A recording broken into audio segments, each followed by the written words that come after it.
Hello and welcome back to the Pitch Side podcast. I'm your host, the HOD of the PSB. Like, share, comment on the YouTube version of this podcast and subscribe to the YouTube channel. Enable notifications to receive all the updates from these episodes of the podcast, which you can listen to on Spotify, Google Podcasts or any other platform. And of course, follow us on social media. I'm at Side PSB on Twitter, Pitch Side Pod on Instagram. And welcome to episode 131 of the show. You're welcome. We have to kick things off here in the episode by talking about the elephant in the room and the biggest nightmare, I think, in the world of football for the last 10 or 15 years probably is over, or at least formally over, with the European Super League project collapsing yesterday after the withdrawal of 6 English clubs, and of course reports suggesting that also the 2 Italian sides in AC Milan and Inter Milan as well are withdrawing from this idea. It was a big day. It was a big day yesterday for the football fans, for the football itself, for the pure game. I mean, it's really a big day. After I think the support from the Chelsea fans, the Liverpool fans, the Liverpool players, thanks for them for saving the game. I think it was a big day yesterday. The Chelsea fans protested in the streets, didn't allow the boss of the Chelsea club to go to the stadium. It was big protests in the capital in London. Of course, Arsenal fans were protesting as well. Before that, we saw the game between Leeds and Liverpool, the shirts and all of that. So it was a big day for the football fans. Protests all over the world caused this sort of victory. The Man City and Chelsea were the first to withdraw, and then were followed, of course, by Arsenal withdrawing and apologising to the fans. Manchester United withdrawing as well and apologising to their fans, as well as Ed Woodward, the Chief Executive Director of Manchester United, stepping down from his position at the club. He was about to do that even at the end of the season anyway, but I think this sort of protest and these kind of events really made it quicker for him to step down from his position. Despite the fact that football fans were the victorious ones and football itself was victorious, I think there's still a lot to pick from this story. This idea will not die completely if the fans do not have their say in this. If the 50+1 rule model isn't used, or a similar model is used to allow fans to have their say in big decisions like this, I think this idea will never die. The 6 English clubs, I want to thank them in a way, because at least they apologise to the fans, at least most of them in their letters apologise to the fans for being involved in such a greedy idea. Manchester United didn't, which created quite the backlash from their fans. On the other side, of course, of the equation, Florentino Perez, Andrea Agnelli are the only 2 that are really holding on to the idea. Florentino Perez went on and said that the European Super League is not going to be over, is going to be suspended because the current project isn't going on, but they're going to be rethinking about the project, reshaping the project, and they will try and propose it once again, of course, on those clubs. I don't see how it's going to be working with the same owners, at the very least, because I don't think that the fans are going to be forgetting this for the owners. They're not going to be forgetting the fact that the owners tried to steal the game from them. Florentino Perez and Andrea Agnelli might try to do this again, might try to do the same idea once more, but I don't think that it will work in the same way with the same owners, because now I think the sponsors will pull themselves over from this idea. The JP Morgan Bank, I think, will even rethink about giving them the $5 billion or the $6 billion funding or whatever, because they would say, fans do not like this. They might not watch it, they might boycott it. I don't want to put my money where I would lose it. I want to lose the money in a competition that will probably be boycotted and will not be watched by fans. Sponsors as well from the same thing. Current sponsors as well for the clubs, not just the future ones. Current ones for the clubs probably would pull themselves out. I think this backlash is too big. I'm not putting myself into a big danger. I mean, as much as the owners and the sponsors and the businessmen are really greedy for the money, as much as they don't want to lose the audience, they don't want to lose their market. So I think that's the most important idea. Also, there are reports suggesting, there are theories suggesting that UEFA paid a big sum of money for the big clubs in England to withdraw. And if that's the case, well, I think, well done UEFA. We could not say anything less, really. I mean, I know it's not an ethical thing to do, but realistically speaking, if the problem is about the money, obviously you need to sit down with UEFA and with FIFA, and you need to find some sort of middle ground to, to agree on. Some sort of solution that will satisfy both parties and, satisfy the fans as well, who still have, I mean, it's still hot at the back of this kind of protest and kind of this day, and they will try as well to get the owners out of those clubs out. Of course, it was trending on Twitter yesterday, Kroenke's out, Glazer's out, FSG out, in particular the Sheikh Mansour out, the City side, Manchester side, Manchester United fans in particular, I mean, who were really happy with Ed Woodward stepping down because he messed up that club so much in terms of the transfers that he was bringing, in way that the relationship with the fans wasn't exactly good. He used to work at JP Morgan and then he was brought to Man United, so it wasn't exactly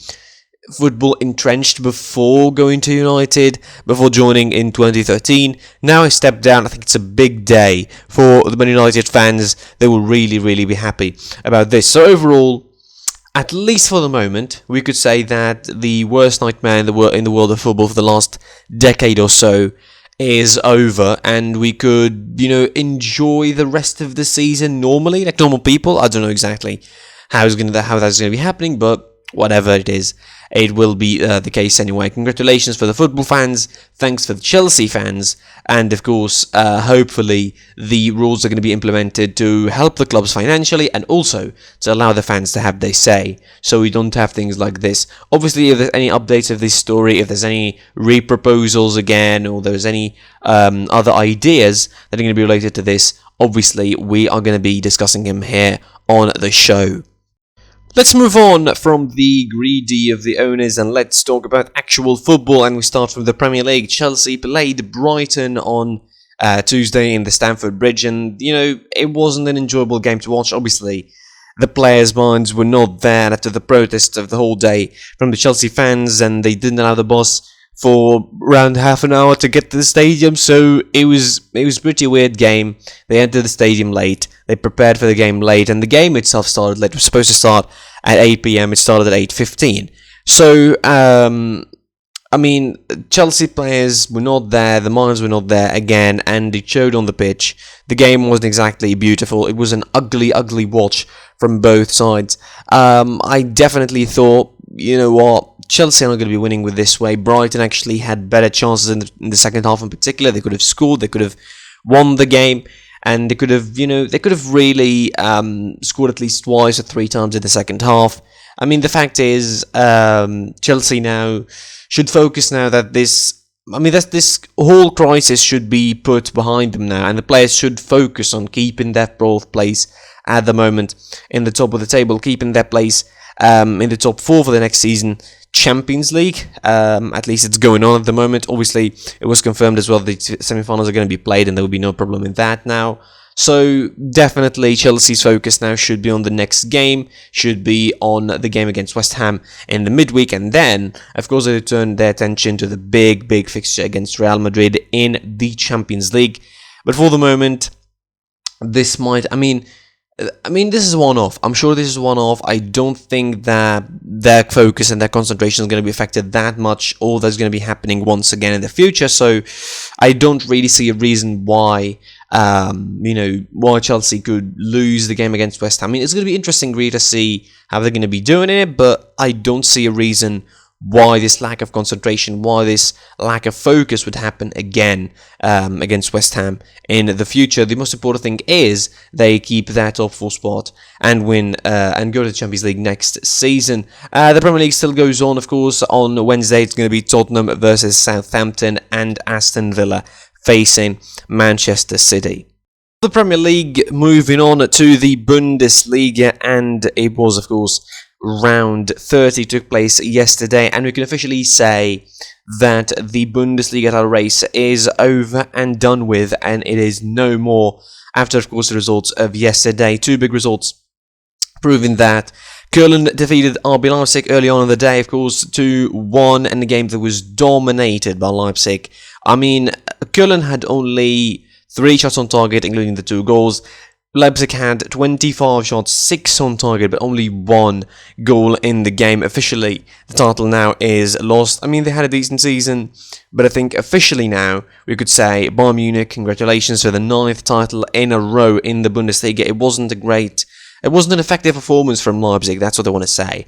It was an effective performance from them, and, Köln, they needed the victory, they needed the points, really. They still involved in a pretty big fight for relegation, although it looks like, they were not going to be saving themselves. It will need a miraculous situation really for them to save themselves. They need to win the next games in the Bundesliga. Talking about the relegation, of course, Arminia Bielefeld defeated Schalke 1-0. Schalke went to 10 men, of course. In the 71st minute, Malik Diaw was sent off, but the damage was already done by then. Arminia Bielefeld scored thanks to Fabian Klos in the 50th minute, and Schalke really with 13 points. This is, I think, one of the worst seasons in the history, obviously, with the relegation imminent. Hopefully they return back soon to the top of the table in the Bundesliga. And speaking, of course, back to the title once more, Bayern Munich defeated Bayer Leverkusen 2-0. It was a game dominated by Bayern Munich. This was a game, I think, that Bayern Munich sort of returned to their normal form of the season. Joshua Kimmich scoring the second goal after Eric Maxim Choupo-Moting's first goal in the 7th minute. 30 minutes were enough for Bayern to score 2 goals and to rest the game, really. They were pretty much, played their strong hand in the first half, scored the 2 goals, and then really managed the game really well. They kept a clean sheet, which was, I think, quite the achievement, considering that they don't keep a lot of those as of late. And, of course, that is, I think, officially the title done and dusted. Bayern Munich with the 9th title in a row. That might not be likeable for the fans, and I think the neutral in me, or the fan in me, would not really like it, but as a Bayern supporter, I don't care.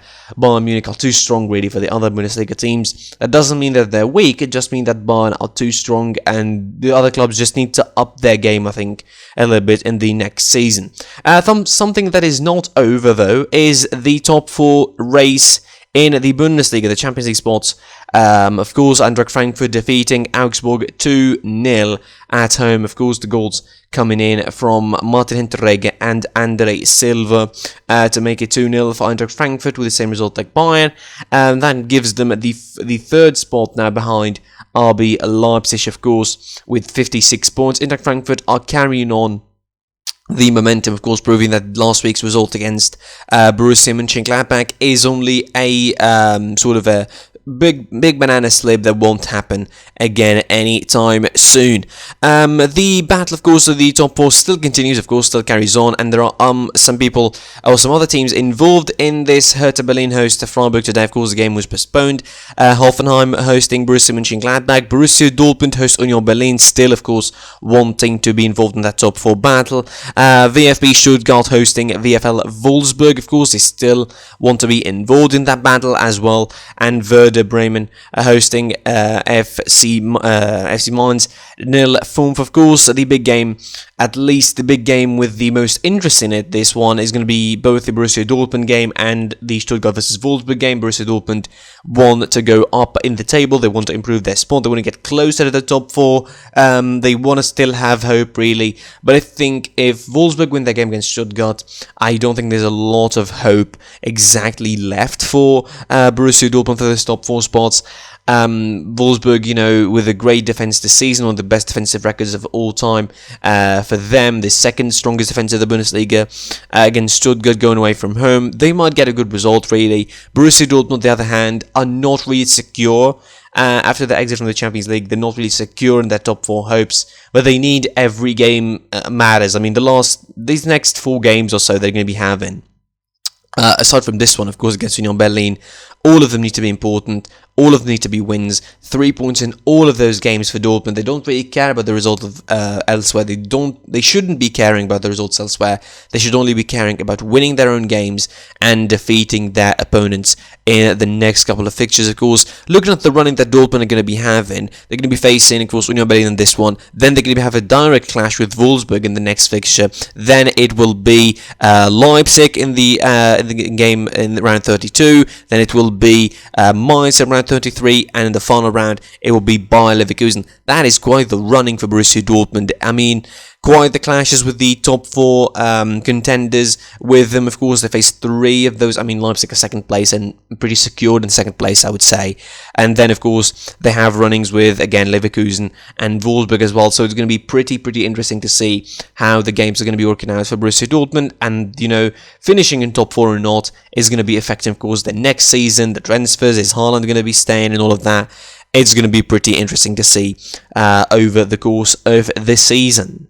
The midweek package still continues, of course, not just in the Bundesliga. We're talking about La Liga now, and round 31 of La Liga is going to be played over the course of the next couple of days, of course, today and tomorrow. And it starts with the first half of the matches: Levante hosting Sevilla, Osasuna hosting Valencia, Real Betis hosting Athletic Bilbao, Deportivo Alaves hosting Villarreal, Elche hosting Real Valladolid, and Cadiz hosting Real Madrid. Obviously, the big game in those, I think, the game with the focus is going to be get for, I think, a lot of reasons, is Real Madrid versus Cadiz, because they are involved in the title race. Of course, after that draw against Getafe last time out, it looks like Real Madrid might be away from their dreams of winning La Liga. Of course, Atletico Madrid smashing Eibar as well 5-0 in that same round. So it's going to be pretty interesting to see how Real Madrid are going to be bouncing back from this one, particularly another away game that might be really tricky. The first game against Cadiz in the season was really tricky. They lost, of course, at home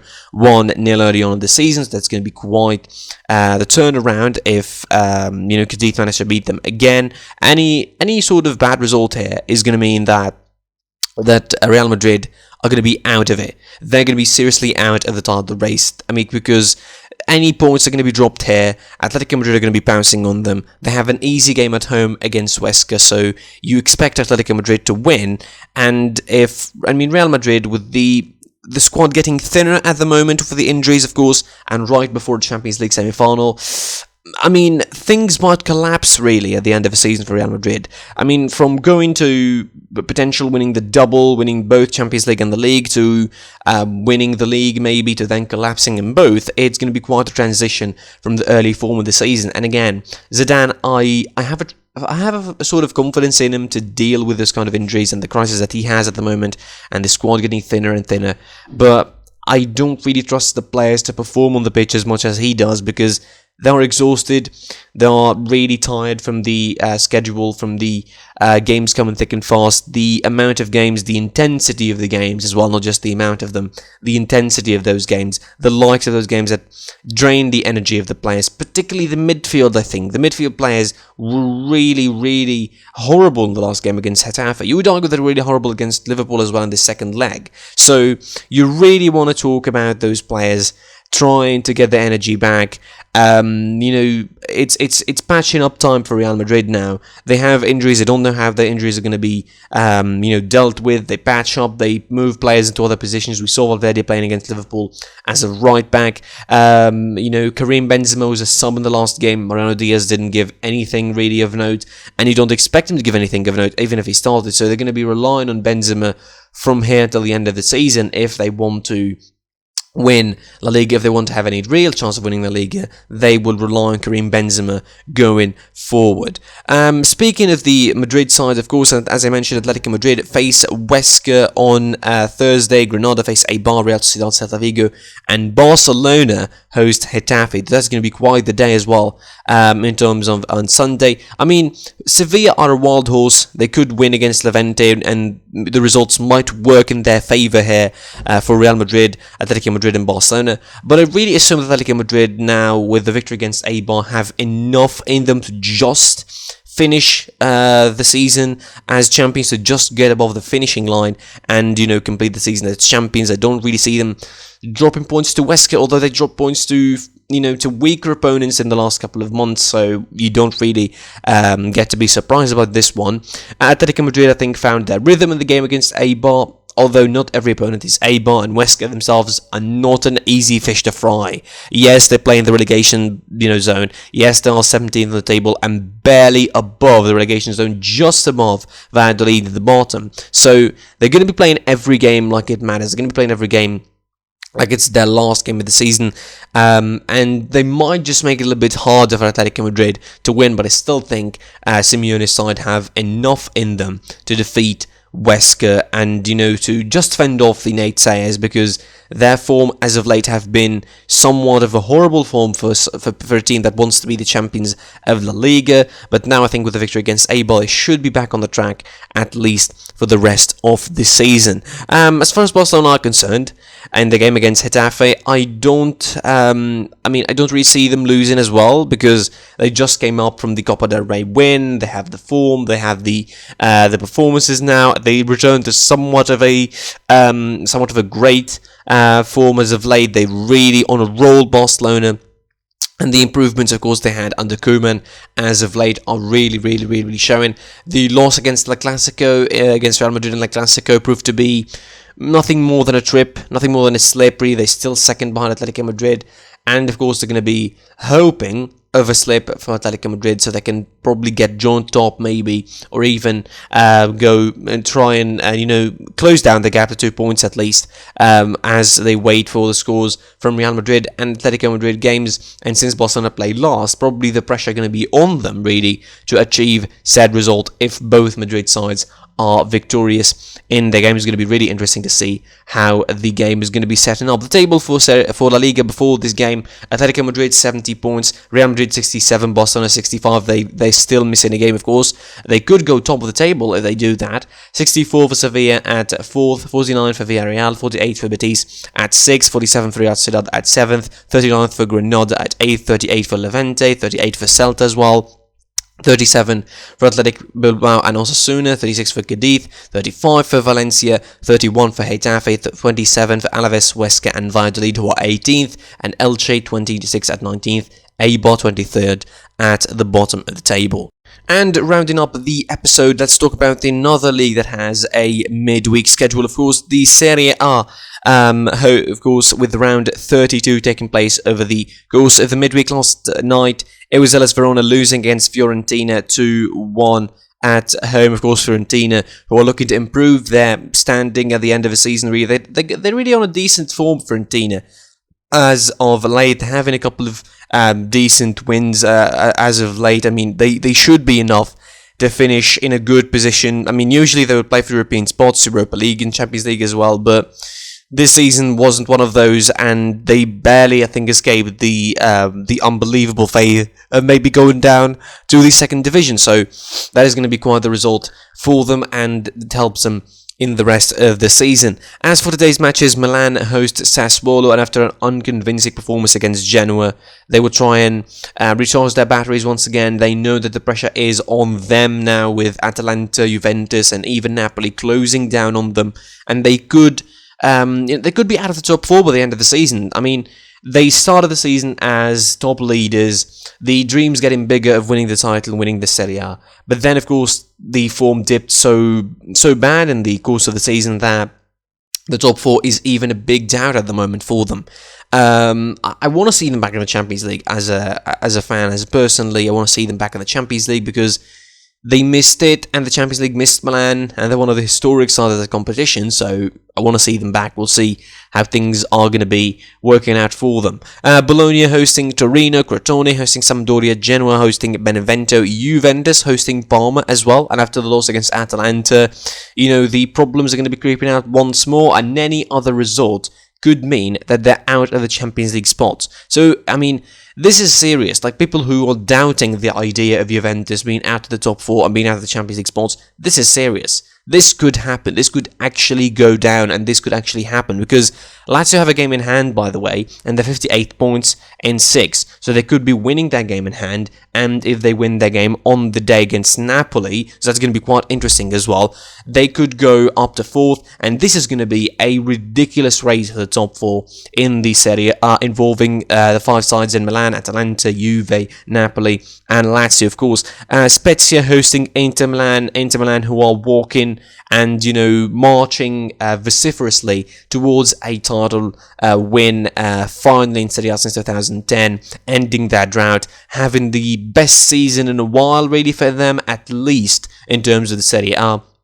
Having the best season they could have, having the best stance they could have. The result against Napoli might not be convincing in terms of performance, but they won't really care. As long as they're winning the trophy, as long as they're winning the title, it won't really matter. And it would require a tremendous collapse from Inter now to lose the title.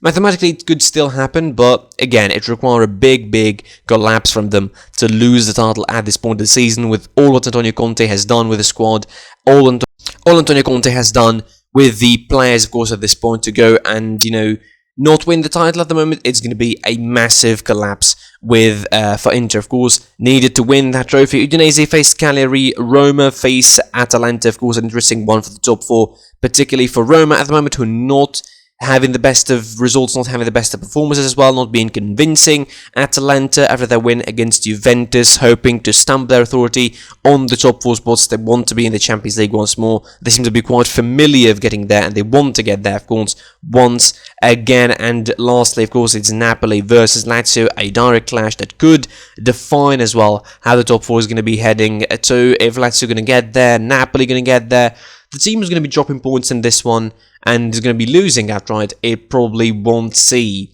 the Champions League ever again next season and won't be available in the top 4. They won't be involved in the competition, and they might just have to settle for a Europa League place next season. Atalanta, of course, by the way, still have a chance to win a trophy. Napoli and Lazio, they want to win this game to keep chasing Juventus, to keep chasing Atalanta, to keep chasing Milan, to keep chasing all those sides, and try to finish as best as they can in the Serie A. The table at the moment, of course, before today's action: Inter with 75 points, 9 points ahead of Milan with 66, 64 for Atalanta, 62 for Juve, 60 for Napoli, 58 for Lazio with the game in hand, Roma 54, Sassuolo 46, 41 for Verona, 39 for Sampdoria, Bologna with 37, 36 for Udinese, 33 for Fiorentina, 32 for Genoa, Spezia 32 as well, Torino 30, as well as Benevento at 17th, and the 3 at the bottom are Cagliari 25, Parma with 20, and 15 for Crotone. That's it for this episode. I was your boy, the HID of the PSP. Like, share, comment on the YouTube version of this, subscribe to the YouTube channel, enable notifications to receive all the updates from these episodes, which you can listen to on Spotify, Google Podcasts, or any other platform. And of course, follow us on social media. I'm at PSP on Twitter, PitchSepod on Instagram. Thanks for football fans, finally, and most importantly, and in the end, goodbye.